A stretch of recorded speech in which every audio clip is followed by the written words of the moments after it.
Kasi ang pagmumuslim ganito eh. Pakinggan nyo to, no? Ang pagmumuslim, ang laki ng doktrina ng Islam. Hindi yan paliliitin at isasaksak sa isip mo, tanggapin mo lahat yan, ha? Hindi. Ang pagmumuslim, gradual eh. Gradual. Walang nagmuslim ngayong araw at bukas, paggising niya, alam niya na lahat ng Islam at wala na siya nalalabag. Wala. Meron lang, ang pagmumuslim ay tinatanong lang sa kanya yung dalawang kondisyon. Pag kaya mong tanggapin ito, welcome. Pwede ka, qualified ka. Ano yun? Kaya mo bang tanggapin na ang Diyos na dapat sambahin ay si Allah? Ang kadalasan sinasabi, teka, hindi ko kilala si Allah. Pero sinasabi namin, sigurado kami, 100% nakilala mo si Allah. Bakit? Kasi Kristiyano ka eh. Eh ano kinalaman nun? Ang isang Kristiyano naniniwala kay Abraham, kay Moises, kay Solomon, kay David, kay Jesus. Tama mali? Sabi niya, oo, naniniwala ako. Kung ganun, naniniwala kay Allah, sapagkat naniniwala ka sa mga propeta at ang nagsugo sa mga propetang ito ay si Allah. Kung kilala mo siya. Kilala mo si Moises nagdasal sa Diyos, si Allah yon. Kilala mo si Abraham ba nagdasal sa Diyos, si Allah yon. So kilala mo si Allah. O sasabihin nila, kung ganun, tanggap ko si Allah. Okay. Number 2, pagkatapos mong tanggapin si Allah, ito yung pangalawang condition. Kaya mo bang i-reject, itatwa ang mga Diyos-Diyosan o itakwil? Ano ibig sabihin? Hindi ka nasasamba sa bato, sa kahoy, sa ribulto, hindi ka nahihimas dyan, hindi na yan ang hihingan mo, hindi na yan ang pasasalamatan mo. Tanggalin mo sa buhay mo. Walang ribulto. Kahit yung inanuan, yung mukhang Jesus Christ, kasi hindi naman natin siguradong si Jesus Christ yun eh. Yung mga inanyo ang kahoy na yan, tanggalin mo lahat. Kaya mo ba yan tanggalin, itakwil? Pag sinabi niya, kaya ko naman kasi hindi naman sila importante sa buhay ko. Kung ganun ikaw ay qualified maging Muslim, tanggapin mo ang Islam, pumasok ka sa Islam at dito magsisimula ang pag-aaral mo. Maaring magkamali ka pa, bukas makalawa, pagkatapos mo maging Muslim, siyempre, normal yun sapagkat ikaw ay bago sa Islam, pero kung patuloy ka mag-aaral ng Islam, matututo ka at tataas ang pagsamba mo, makakamit mo ang awa ng Diyos. At pwede yun. Sa ganung kaparaanan, pagkatapos niya masagawa yung pagmumuslim niya, kahit yung salitang sinabi ko, kayang tanggapin ng tao in 1 minute. Tanggap mo si Allah? Oo. Tatanggalin mo yung Diyos-Diyosan? Oo. Sige, mag-Muslim ka, halika. Alam nyo, dati, kami ay pinanganak na Roman Catholic. Okay? Pagkatapos kami ay nadoktrinahan sa Iglesia ni Cristo. Nung kami ay teenager.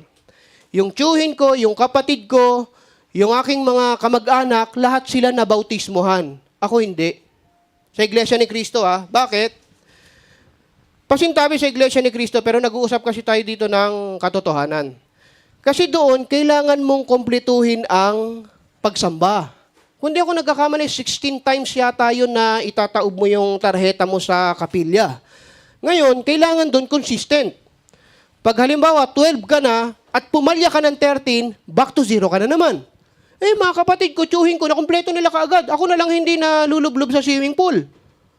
So, hindi ako nabautismuhan, pero ang nasa puso ko noon talaga, sumamba na sa Iglesia ni Cristo. Pero hindi ako nabautismuhan, ibig sabihin, pag inabot ako ng kamatayan doon, araw ng paghukom, hindi ako ligtas. Dahil wala ako sa kawan.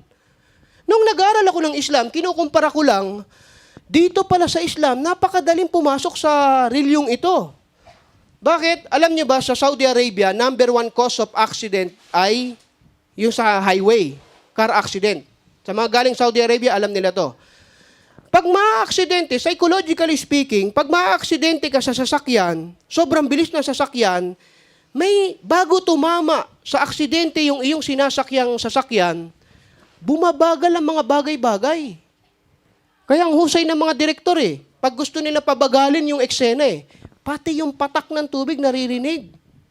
Nawawala ng tunog sa paligid at pati dahon na papansin mo.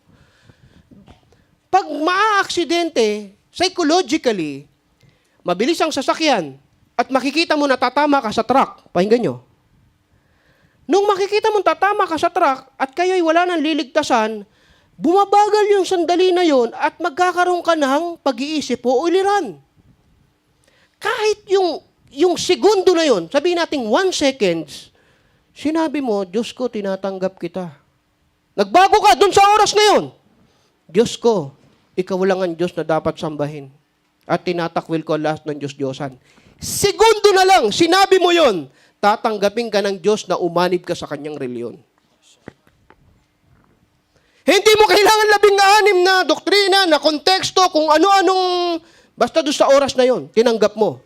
Ganon ka maawi ng Diyos. Ano sabi niya? Man qala akhiru kalamihi la ilaha illallah dakhala al-jannah. Kung sino man ang kanyang huling salita ay la ilaha illallah, walang ibang Diyos na dapat sambahin maliban si Allah, siya ay makakapasok sa paraiso. Kailan yun? Yung milliseconds na bago siya maaksidente, tinanggap niya ang Diyos. So, kung ang problema natin, paano maging Muslim, mahirap yan kasi, tingnan nyo, kung tinanggap mo ang Diyos ngayon si Allah, at tinakwil mo ang Diyos-Diyosan, nasa iyo lahat ng oras sa mundo para pag-aralan ng reliyon na ito. Pero tingnan nyo, wala pa akong kilala na kahit isa, sa 20 taong kong pangangaral ng Islam, kahit isa wala akong nakita na nag-Muslim, at nag-aral sa loob ng Islam, at bumalik, sabi, brother, pangit sa Islam, ayoko na, lumabas na ako. Pabalit na lang ako ng iba. Maniwala kayo sa akin, wala akong nakitang ganyan, maliban sa paninira lang at hindi totoo. Inventong kwento. Walang tao na pumasok sa Islam at nag-aral dito at lumabas ulit at nagsisi. So, ikaw, brother, kung handa ka ngayon, doon sa sinabi ko, kaya mong tanggapin yon, kahit sa oras na ito, we-welcome ka namin bilang isang Muslim. Handa ka? Kaya mong gawin? Halika dito. Punta kayo dun sa kanya. Allahu Akbar. Anong pangalan nyo? Eugene po. Eugene. Wow. Pangalan ng best friend ko noon, Eugene eh. Baka maging mag-best friend tayo. Okay. Wala ka naman yung baril na gano'n, di ba si Eugene may... Wala po. Wala. Brother, malinaw yung sinabi ko. Ang gagawin mo ngayon, formal na pagpapahayag ng pananampalataya. Okay? So, sa Islam, alam nating walang pilitan, pero simple lang ito. Ang tatanggapin mo sa puso mo, ang dapat sambahin ay si Allah. Again, sino si Allah? Siya ang Diyos ni Jesus. Siya ang Diyos ni Moises, siya ang Diyos ni Abraham at lahat ng kilala mong propeta. Siya ang naglikha sa atin, siya ang nagbibiyaya sa atin, at higit sa lahat, siya ang hahatol sa araw ng paghuhukom sa ating mga kasalanan. Ang number 2 na condition, tanggalin mo lahat ng mga Diyos-Diyosan. Hindi na tayo dyan sasamba, hindi tayo dyan hihimas, hindi tayo dyan magpapasalamat. Ang pasalamat natin diretso kay Allah. Okay, so handa kang gawin to? Opo. Kung ano sasabihin ko, sundin mo ha. Opo. Sabihin muna natin to sa wikang Arabic at pagkatapos Tagalog. Dadahan-dahanin ko kung anong sinabi ko, yun lang uulitin mo. Opo. Okay, sabihin mo, Brother Eugene, Ashhadu Asadu, an la Allah, ilaha ilaha, illallah illallah, wa ashhadu wasyadu, anna anna, Muhammadan muhammadan, Rasulullah rasulullah, wa ashhadu wasyadu, anna anna, Isa Isa, ibnu Maryam Id Maryam, Abdullah Abdullah, wa Rasuluh. Rasulullah. Ako'y sumasaksi Ako sumasaksi. na walang ibang Diyos Walang Diyos na dapat sambahin dapat sambahin maliban malibang si Allah, sa Allah. at ako'y sumasaksi Ako sumasaksi na si Muhammad sa Muhammad, ay kanyang propeta ang kanyang tropeta. at huling sugo. Walang sugo. Huling sugo. Walang sugo. Huling sugo. sugo. At ako'y sumasaksi Ako'y sumasaksi na si Jesus, sa Jesus, anak ni Maria, anak ng Maria, ay hindi sinasamba. hindi sinasamba. Siya ay propeta siya propeta at lingkod ang lingkod ng Diyos. ng Diyos. Allahu Akbar! Allah Akbar. Allah, so much as the one.